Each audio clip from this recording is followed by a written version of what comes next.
Hybrid mutual fund কি সেই সম্পর্কে জানার আগে আমরা প্রথমে জেনে নেব মিউচুয়াল ফান্ড কত প্রকার। মিউচুয়াল ফান্ড সাধারণত তিন প্রকার হয়ে থাকে। এক নম্বর হচ্ছে ইকুইটি মিউচুয়াল ফান্ড, দু নম্বর হচ্ছে ডেট মিউচুয়াল ফান্ড, তিন নম্বর হচ্ছে hybrid mutual fund. Equity mutual fund বলতে যে সমস্ত মিউচুয়াল ফান্ড সরাসরি শেয়ার মার্কেটে ইনভেস্ট করে সেই সমস্ত মিউচুয়াল ফান্ডকে ইকুইটি মিউচুয়াল ফান্ড বলা হয়ে থাকে। এখানে যেমন হাই রিস্ক থাকে তেমন হাই রিটার্নেরও সম্ভাবনা থাকে।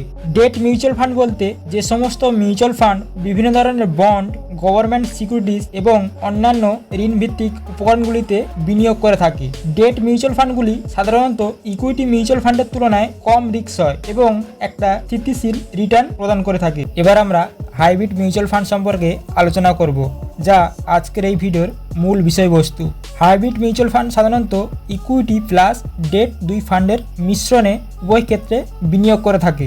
যা এই হাইব্রিড ফান্ডের মূল লক্ষ্য হলো শেয়ার মার্কেট অর্থাৎ ইকুইটি ফান্ডের হাই রিটার্নের পাশাপাশি এবং ডেট ফান্ডের কম রিস্ক নিয়ে নিয়মিত রিটার্নের একটি ভারসাম্য অর্থাৎ ব্যালেন্স তৈরি করা, যা এই hybrid mutual fund balance fund নামে পরিচিত।